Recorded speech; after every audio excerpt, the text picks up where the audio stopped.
Hi, my name is Ben Hearn. I am a real estate agent with Compass right there in Suburban Square, and I am doing a market watch for November for all of the real estate activity that happened in Ardmore. And I'm going to have two separate collections. I'll have a link for these in the email. I'm going to share my screen and kind of go through them with you. So everything I do on here, you can do as well. So in that email, if you click the link, you can check out all the pictures, you can check out the property history, all that stuff. And I have two of them. So I have Ardmore in Laramie School District and then Ardmore in Haverford School District, just because, two different schools districts, and there's like 20 something in each one. So to have just one huge collection, I thought would have been a little too much. And because there are a lot of homes, I'm not going to go through each and every single active or under contract home, but the closed homes, which I think most people care about, I will go through them. And before we check out all the homes and stuff, these are for homes that had some kind of real estate activity in November, whether they were newly active, they had a price drop, if they went under contract, or if they closed. So if there was a home that was active in October and the price hadn't changed or anything and it's still active, it's not going to show up here. Or if that home went under contract in October and nothing happened, then again, it won't show up in here. So it's only for homes that just had some kind of activity. Before we jump in there though, I did want to show just what I guess is going on in the zip code for the last year plus. Now this is just all of Ardmore in general. It's not broken up into school district. And it goes back to July 2020. So the orange is closed sales. The light blue is new pendings, and the dark blue are new listings. And, everything around this time, take with a grain of salt because of the pandemic. But historically speaking, spring is the busiest season for real estate. As you can see right here, there was a lot of activity going on. A lot of new listings, started in February, then March, April, May had a bunch. A lot of those homes closed in June. The summer it dies down a little bit. You can see here, people go on vacation and stuff, dies down here. Fall picks back up a tick, and then in the winter, it's pretty slow. But Ardmore is a big place, so there's always, there's going to be some activity. Somewhere like Marion Station, there's not nearly as much activity. So October 2021, we can see that there was 13 closed sales. There were 18 new pendings, and there were 20 new listings, which is a good amount for October. And we don't have the numbers for November yet. They come out in the middle of the month. And also in the middle of the month will be like the average purchase price and close price and the medians for like days on market and all that stuff. So if you are interested in that kind of information, then I can, in the middle of the month when those stats do come out, I can send them to you as well. Just let me know.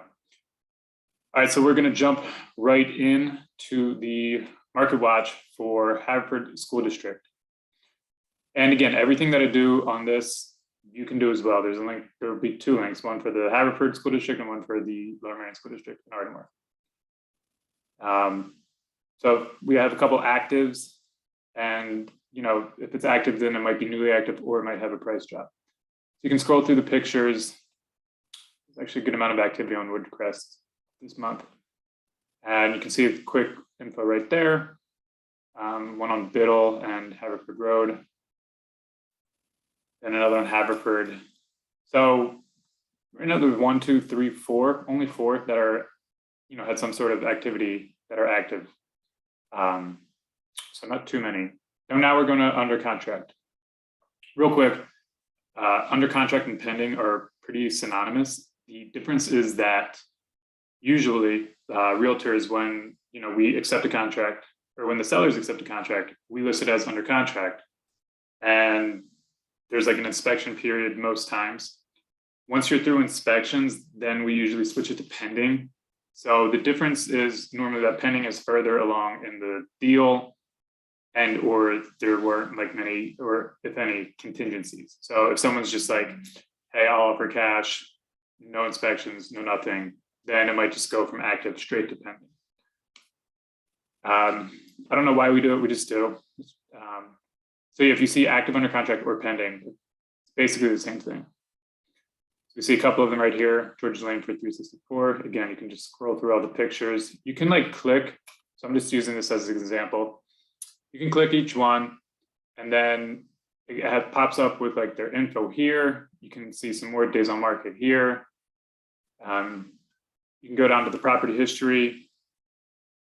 So we can see that it was listed, then it had a price change, then it's under contract. And you can even, like, if you click view all, the pictures come up and they're larger and you can like maximize the image. I'm not going to do that right now just because with the shared screen, it's hard to exit that. So there's a bunch under contract. Here's some more as well. Now we're getting to the pendings. So a lot of twins and stuff. Some more pendings as well. A couple on Oakport right there, another one on Woodcrest. And now we're getting to the closed ones. So it's cool, you can click on it and then it shows you like quickly whether it went above or below asking. So this one sold 13.4% below asking. Generally, the higher the DOM is days on market. So the higher the days on market, generally speaking, the more likely it is for a house to sell below its asking price. You can click property history again, and then you can kind of just see the timeline. And so it was listed originally at 410, then they did 389, and then they settled at 355. So even, I'm sure if you pay attention to real estate, you've heard how crazy this year was, and it really was crazy. And a lot of homes were going over asking, waive inspections or whatever, but not every single home does.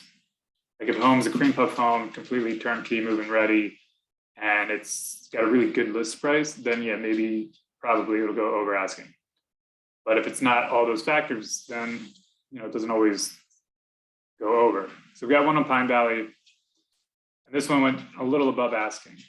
So 710, it was listed 47, 699, yeah. And you can see that this one, it was only on the market for 5 days. So we don't know like the close price until the home actually like closes publicly. So if the home's like under contract or pending, so like just for example, this one on Woodcrest, it's pending at 335. We don't know what it'll actually settle for. Maybe it'll be well, let's take a look.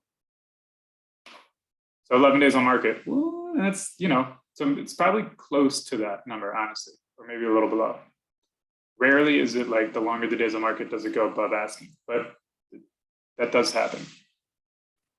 So yeah, for pending and active under contracts, the price you see is not the actual final price. When it is closed, then that is the actual final price. Overhill for 850, it's almost like 4,000 square feet. So that's sold above asking, 9 days on the market. Again, I'm not like maximizing the images size on this just because it's hard for me with the shared screen. So that's, it's a nice looking home. So something about the square footage, again, I'm just using this home as an example, is that not always is the above ground square feet the same as the like total square foot. So sometimes like this one's hard. So sometimes if it has below ground finished square feet, that'll factor into the like square footage total. So if you see a home that's like 2,500 square feet, right?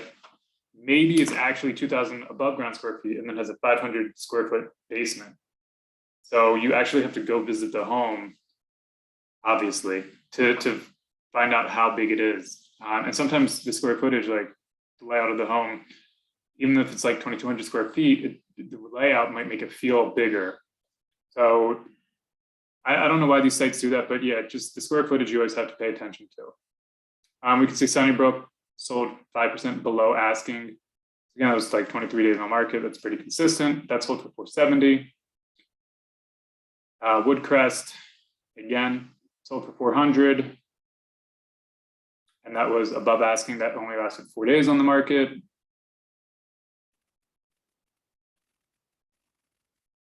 And Yeah, so this one, so right, the above ground square footage is 1,700, and then the below ground is 684. So the total is 24, even though this says 24.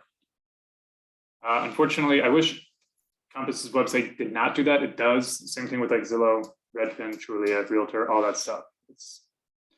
So if you're visiting a home, before you visit, just ask your realtor, or you can ask me, like, hey, what's like the above ground square footage, just to double check. It could save you a trip. White Marsh sold for $950, and then that was below asking 4%. And then Hazelwood, let's see, that sold 2.8% above asking for $410. All right, so that is the Haverford School District. Now we are going to the Laramie School District. So I generally only have single family homes, like whether they're detached or attached, like a twin or a row. Some of them you'll see like units. I try not to do too many condos in here just because it kind of gets a little noisy, I guess. And again, so starting off, these are active homes that are either just like newly active or they have had price drops. So we see one on Simpson here, Woodside. So there's only 3. So all of Ardmore in November, there were only 3 active homes. I'm sorry, 7 total active homes that either are still active or had a price drop, but a lot went under contract and pending. So, because homes don't really sit that much longer than like 15, 20 days, if that. If it's up earlier in the month, then it'll probably go under contract later that month. So a couple on Edgemont right here under contract. Same with Schoolhouse Lane. Winwood Road under contract, Inwood, Land Fair. Now we're getting to the pendings. A couple on Winwood Road, right next to each other actually. And then now we're getting to the closed. So this unit right here, let's see, that sold slightly below asking. It was on the market for 58 days. So yeah, even if your home sits, like you still can get close to asking as long as the right buyer comes at the right time and they like it and they don't want to mess around. Winwood Road, this one closed on the 19th for 660. That was 1.5% above asking. This home's just gorgeous. I mean, it's on like quite busy road, which turns off a lot of people, but I mean, the backyard like is really nice and just very, very well updated. Spring Ave, this one sold for 410, and that was 3.5% below asking. So, you're seeing homes that sit for like 25 days. Earlier in the year, the homes were not sitting quite as long. But then a lot of buyers just kind of took like a break just because people were getting burnt out, losing offers. So you're seeing homes sit for a little longer now. Arnold sold for 350. That was below asking, so 20 days. So again, now it's like kind of back-ish to normal, where it's like early in the year, it was just like every home was selling above. Now you're starting to see a mix. This home was 8 days, and that was, I think, right on the money. So the list price was for 300, and then it closed for 300. Let's see what happened with Linwood here. That was 1.9% below asking. That was on the market for a week. And Lakeside, that one definitely went above asking. It sold 8%. I think it was listed for like $799 or $8. It was listed for $799. I'm not sure why they changed it to like 900 and then finished at $865. But that was a really gorgeous home. Had a very nice private backyard. So that sold for $865. I'm going to stop sharing my screen now. So that is the real estate activity that happened in all of Ardmore. If you, again, have any questions about that or about the real estate market in general, let me know. If you want an opinion or guidance or just a resource in general, I'm happy to help.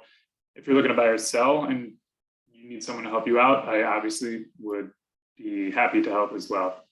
And if this video is on YouTube, if you can subscribe to my YouTube channel, that would help me out a lot, and I'd be greatly appreciative of that. If not, obviously no worries. I hope you enjoyed the video, and I'll see you next month. Bye.